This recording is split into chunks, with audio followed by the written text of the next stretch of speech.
Matta 13-12. Kimin varıdırsa, yəni kimdə ruhani istək və iman varsa, burada yəni var olmaq, Allahın sözünü eşitmək, ona açıq şəkildə, açıq ürəklə yanaşmaq, öyrənmək, tətbiq etmək, istəmək deməkdir. Burada deyir ki, belə insan Allahın kəlamını qəbul edir, üzərində düşünür, ona itayət edir. Belə insana Allah daha çox anlayış, hikmət, bərəkət verir. Onun imanı getdikcə artır. Kimin yoxudursa, yəni qəbul etmək istəməyən. Yəni bu hissə əsas insanlara aiddir. Allahın sözünü eşidir, amma ciddiyə almır. Öyrənmək istəmir, ürəyini bağlayır. Belə insanın az olan anlayışı da zamanla sönür. Yəni ruhən uzaqlaşır, həqiqəti daha az anlayır və bu söz nə vaxt deyilib? Bu ayə Matta 13-cü fəsildə İsa Məsih məsəllərlə danışanda deyilib. O izah edirdi ki, həqiqəti axtaranlar daha çox anlayacaq. Qəlbini bağlayanlar isə getdikcə daha az anlayacaq. Bu xüsusilə səpinci məsələ və digər məsələlərin izahı ilə bağlıdır. Həyatımıza tətbiqi bu ayənin belə bir sual gətirir. Mən Allahın sözünü eşidəndə onu qoruyuramı? Onu həyatımda tətbiq edirəmmi? Əgər biz müqəddəs kitabı oxuyuruq, dua edirik, eşitdiyimizi yaşayırıq, Allah bizə daha çox anlayış və ruhani bolluq verir. Amma əgər eşidib tətbiq etmiriksə, bu gün biz Novruz bayramını qeyd edirik. Ancaq bu bizim həqiqi bir bayramımız deyil. Sadəcə bayram. Bizim bayramımız milad və yaxud Pasxadır. Həqiqət yəni budur. Sadəcə yer üzərində torpağın dirçəlişi, uyanması, fəslin daha çox uyanması və bunu yüngül şəkildə qeyd edirik. Bu belə pis mənada deyil. Bu da yaxşı mənadadır. Ancaq dediyim kimi, biz həqiqəti bilirik. Bizim həqiqətimiz milad və Pasxadır. Yəni biz yeni həyata malikik. Biz pasiv olmamalıyıq. Yenilənməliyik hər an. Artıq mənim yeni həyatım var deyərək. Artıq biz müqəddəs ruha malikik. Biz yönəlməyəndə artıq o bizi yönəldir. O deyir bağla. Önündə nə çətinliklər varsa. Bağla bir hökmdar kimi. Yəni sən nə qədər ki yer üzərində bağlayırsan, o göylərdə də bağlanır.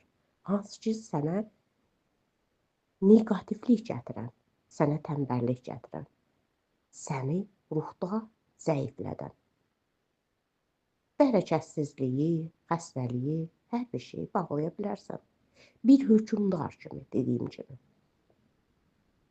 Yəni bir imanlı sancmağı deyil.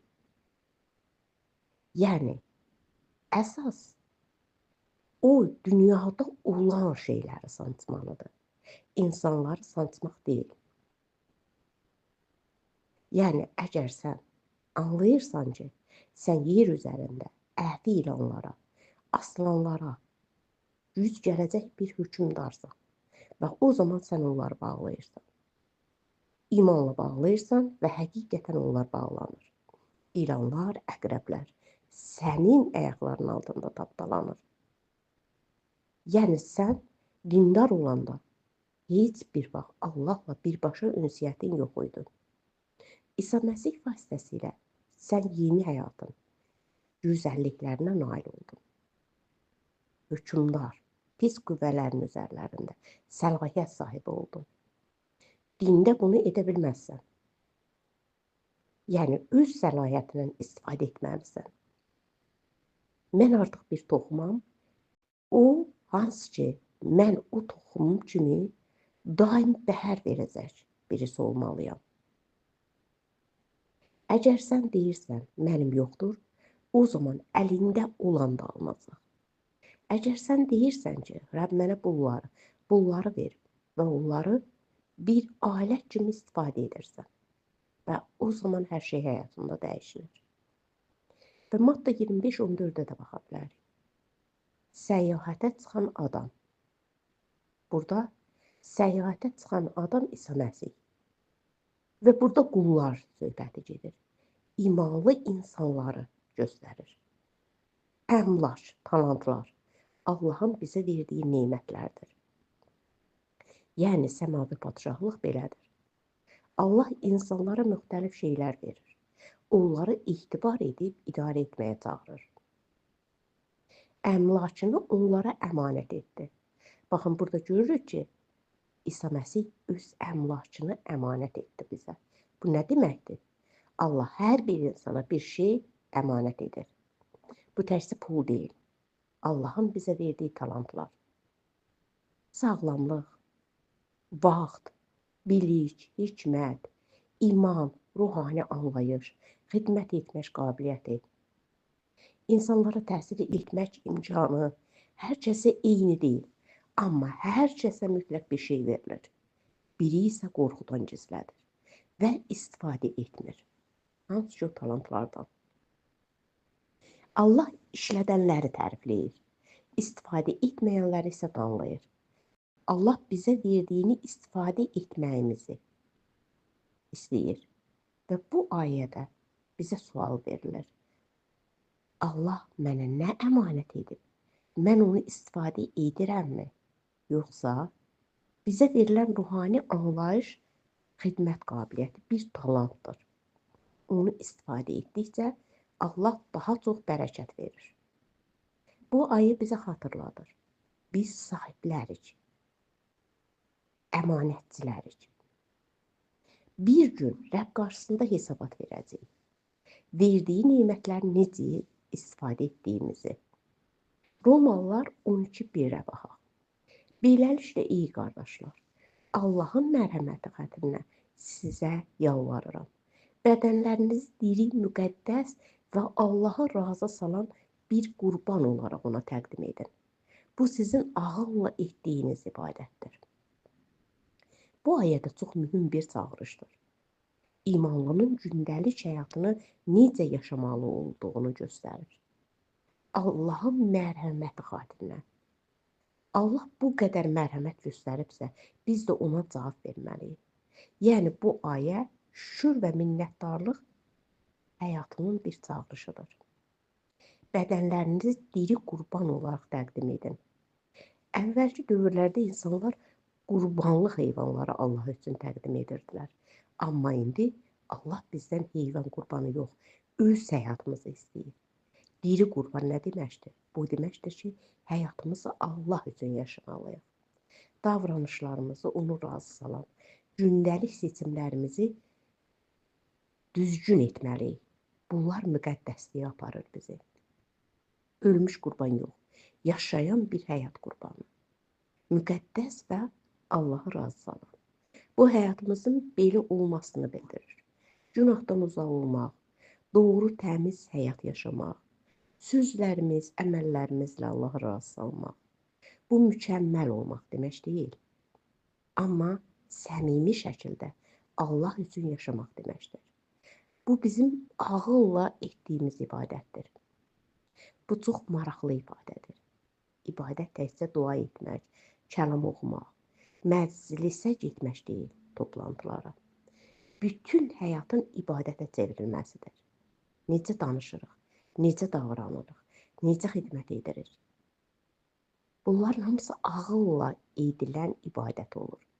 Həyatımıza tətbiqi biz göstəririk ki, bu ayə vasitəsilə sual şəklində gəlir. Mən həyatımı Allah üçün yaşayırammı?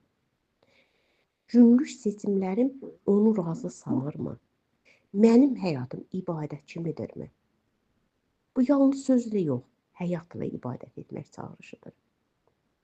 Ya Rəbb, sənin mərhəmətin üçün sənə şükürlər edirik. Həyatımızı sənə diri qurban kimi təqdim etmək istəyirik. Davranışlarımız, sözlərimiz, seçimlərimiz qoy hər zaman, hər an səni razı salsın. Amin. Qalatalılar 2:20. Məsih ilə birlikdə çarmıxa çəkildik. Artıq mən yaşamıram. Məsih məndə yaşayır. İndi cismən yaşadığım həyata gəlincə, məni sevib, uğrunda özünü fəda edən Allahın oğluna olan imanla yaşayıram. Burada deyir, Məsihlə birlikdə çarmıxa çəkildim. Bu sözləri yazan Həvari Pavel özünün köhnə həyatının dəyişdiyini deyir. Bu ifadə fiziki çarmıxa çəkilmək deyil, ruhani mənadadır. Nə deməkdir? Köhnə həyatın, günahlı təbiətin hökmü qırılıb. İnsan əvvəlki kimi yaşamaq istəmir. Yəni, köhnə düşüncələr, köhnə günahlı vərdişlər, köhnə həyat yolu Məsihlə birlikdə ölmüş sayılır. Artıq mən yaşamıram. Məsih məndə yaşayır. Bu, iman həyatının ən gözəl təsvirlərindən biridir. Bu deməkdir ki, insan öz istəkləri ilə yox, Məsihin iradəsinə görə yaşamaq istəyir. İsa Məsih imanlının həyatında, düşüncələrində təsir edir. Qərarlarını yönəldir. Ürəyində yaşayır. Yəni, həyatın mərkəzində artıq mən yox, Məsih olur. İmanla yaşayıram. Bu ayə göstərir ki, imanlı həyat yalnız başlanğıcda iman etmək deyil, hər gün imanla yaşamaqdır. İmanla yaşamaq deməkdir. Allaha güvənmək, onun sözünə itaət etmək, hər vəziyyətdə onu arxalanmaq. Məni sevib, uğrumda özünü fəda edən. Bu isə ayənin ən təsirli yeridir. Bu bizə xatırladır ki, Məsihin qurbanı şəxsi sevgidir. O yalnız insanlar üçün yox, mənim üçün, sənin üçün özünü fəda etdi.